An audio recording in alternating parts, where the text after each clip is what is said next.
Check. Come on, turn that music down. Oh, little bad spot right here, comedians. Stephanie. I don't know, Josh is on my stage because he likes making his girlfriend Chelsea go live at the bar. So you want me to leave her on? Yeah, do it if you Leave her want, on for a Josh. minute? I don't want to broadcast your jokes. I don't really care. Yeah, remember Joshua HK, High Knuckles, Caleb Wright, everyone. He's going to be your first comedian. He's got to go outside first to do something, though, to get ready. Yeah, that's what it is. Yeah. No, it's cool. Yeah, we got a huge lineup of 2 whole comedians, maybe Cecilia if we can convince her tonight. And then we got karaoke follows. It'll be fun. Yeah. I've been crushing it everywhere. I did 5 shows in 5 days last weekend. Oh, yeah, another comedian. I didn't see Bob came. Woo, all right. I don't even have good time anymore. Fuck it. I don't even have time anymore. Right on. No, it's good. We did Iroquois Falls. We did North Bay. We did Sault Ste. Marie. Sault Ste. Marie was like the worst and the best show kind of put together.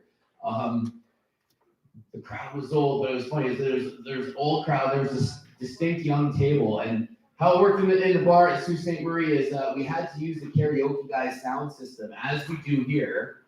It's just, it makes me just feel, it's like I'm used to this. I already knew the show was going to be good. And then Tim was emailing the karaoke guy to like get the deal. He's like, look, I won't charge you a rental for the PA. I'm like, oh, how kind of you for the PA that's going to just be there anyways, used for karaoke later in the night. Why, thank you, almighty karaoke. You know what I mean? Sault Ste. Marie karaoke guy. But he's like, okay, look, I won't charge you a rental fee, but I do want 3 tickets to the comedy show. 1 for me, 1 for my wife, and 1 for my girlfriend. And I'm like, I don't fucking care. The more people in the show, the better. Like, get her in there. Tell him yes, Tim. And then Tim, he types back too, and he's like, I think a bunch of, he sends me a screen capture. Hey, do you mind if this is the karaoke, do you mind if I also advertise the comedy show on my alternative lifestyle website and invite some people from my non-karaoke community to the show? So Tim sends me a screen cap of this message, and he's like, I think there's going to be a bunch of like hippies or vegans at the show in the Sioux. I'm like, hippies or vegans? Were you how's that rock you live under, Tim? It's going to be a bunch of fucking swingers at the show. And it threw the whole fucking show off. Half the bar, there was like 30 people on one table, all over the age of 75. And then just like a table of swingers right out front that Tim just talks to about swinging for fucking 20 minutes. It was terrible. It was great though. It was fun. I'll go there. I'll go back. That's good. Yeah, that's a way to age yourself, eh? You're getting out there and you call it swinging. You can't call it swinging anymore. You gotta be cool. You gotta be young. You gotta be hip. You gotta call it polyamory. You ever heard that word before? Yeah. Ethical non-mahogany or something like that. I don't know. It's weird. All the millennials, they love that shit. They love they love cheating on their fucking partners and bragging about it. They love it, And it's true. I got 2 neighbors. I had 2 neighbors. One neighbor on the other side of me, super hot wife, super hot. The other neighbor on the other side of me, mediocre looking wife. And the neighbor with the hot wife wants to sleep with her. Why? No, it's not. He's got the hot wife. This one's the mediocre one. You know why? It's because he's a millennial. And you know what they like to do? Eat ass. Yeah.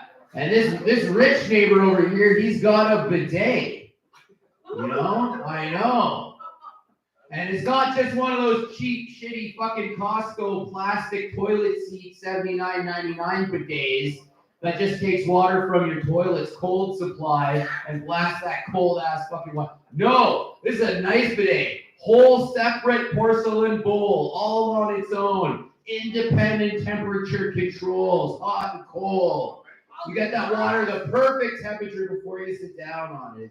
It's lovely. So why does the neighbor with the hot wife want to sleep with the mediocre wife? It's because you know what they say, the ass is always cleaner on the other side, right? Yeah. It's true. It's weird. Yeah, it's tough. It's tough being a guy in this day and age, right? Like, it's tough because like you don't want to be Me Too'd, right? Like anytime there's just a girl that's like young, like you can't even be nice to her because then you get to be accused of grooming, right? Can't even be nice. So I found a way to counteract this. If I find out a girl's under the age of 8, I just start being a fucking dick to them. You know what I mean? Fuck, I'm not getting accused of grooming. Fucking Drake got accused of grooming. If Drake gets accused of grooming, I don't stand a chance, man.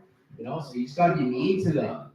But it fucking backfired on me because statistically, like 50% of all fucking young girls have bad dads, right? So me being mean to them was grooming them. Oh no! It's terrible. No, it's here's the thing: the older you get, too, the worse and worse it is. Like to fucking be a groomer, right? Like you don't even know that. Like the older, that's even worse, right? Like I'm old enough; it's already creepy. Like imagine if you're like a boomer. Imagine you're like a boomer groomer, you know?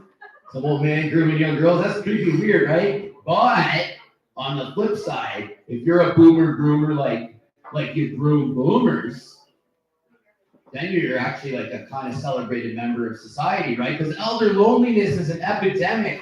We gotta get more people grooming these boomers, you know what I mean?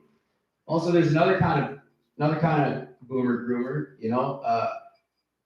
It's like the ones that like clip the toenails and stuff of the whole bit. Those are like that's a hero's job, you know.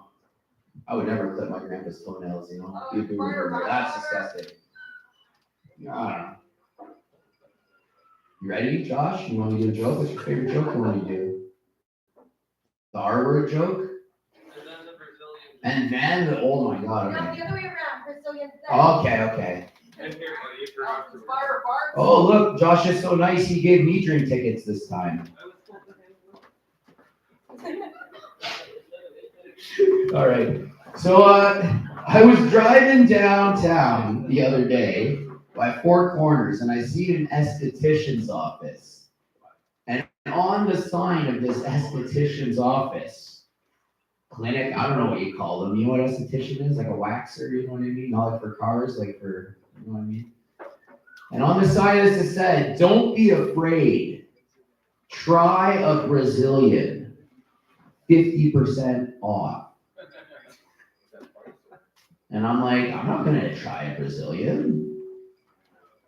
It's not because I don't think that's a big deal. I just don't think they know what they're talking about.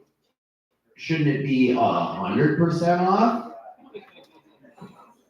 I think they're just cutting corners down at that waxing place down at that esthetician's office. All right. One more joke before we bring your first comedian tonight. This guy went to North Bay last weekend and everyone was so friggin' worried about him. Ask me 18 times, no shot. No, there's one thing that I like to tell all my comedians on stage. People always ask, like, what can you do jokes about? To do jokes about this, or you're allowed to do jokes about that. I tell them, I don't care what you do jokes about, as long as they're funny, as long as they're not mean, you know what I mean? Like, I don't care. Use any word you want. I don't think any words should be banned, because it's all about how you use them, right? Like the R word. Like some people think the R word should be banned. You know what I mean? I don't think that's the case. Like if you go up to someone who's maybe not so smart and you say like, hey, you're freaking retarded, like that's mean and you're a bad person. Yeah. But like if you're just from Newfoundland and you like stub your toe or something, it's your cultural heritage right to be able to say like that's freaking retarded. Like they have to be able to say it, right? And most people don't even know what that word's from. They don't even know how it originated. Some people think it's all like French for a little slow. That's not true at all. It's actually, it is French, but it's from New Brunswick. It was a little baker's office. This used to be a little Canadian Heritage moment commercial right after Laura Secord on the TV. Banned. And it's true, this baker, he wanted to make more money. He's making pies. And the pies are going pretty well. But the thing about pies is he's going through so much fruit filling to fill these pies. It was costing a lot of money, right? He's running out of fruit. So this bakery had to think of a new idea, a new business plan. He's like, I don't want to sell fruit preserves. I want to sell mostly flour and water, right? How do I sell more dough, less fruit? And he's like, oh, I got an idea. Tarts, tarts. So he started making a bunch of tarts, and they were selling like hotcakes. It worked so good. I don't know why he just didn't sell hotcakes, because they would have sold like hotcakes. But he's selling all these tarts, and he's like hiring all these people. He's like bulking up. He's ordering way more ingredients. He started to bake way more. I tell you, he has so many, and the next thing you know, he hit a market saturation. He's not selling out of the tarts anymore. They're piling up and they're going stale. And he's like, no, I don't want to throw those out. What am I going to do? They're getting all stale, right? And then he had an idea. Only the crust is going stale. That's cheap and easy to make. The fruit preserves on the inside, that's still good. So he started remaking all the crusts. And he put like the fruit filling from the old tarts like into the new ones. And then he sold them the next day. And then this old lady, she came in the next day and she's a little suspicious about these tarts. She's like, they look fresh, they smell fresh, but something's up about them. What's up with these tarts, Mr. Baker? And you know what that baker said? They're friggin' retarded. That's what he said. Ha. You guys are paying attention now? You want to hear real jokes, real zingers from a real comedian, not just a host? This guy has been coming to so many shows. He's so helpful. He does the door. He passes the hat. He always helps out whenever he can. I'm sure in church you can lift 3 chairs at a time with both arms. 8 chairs at a time, both ladies.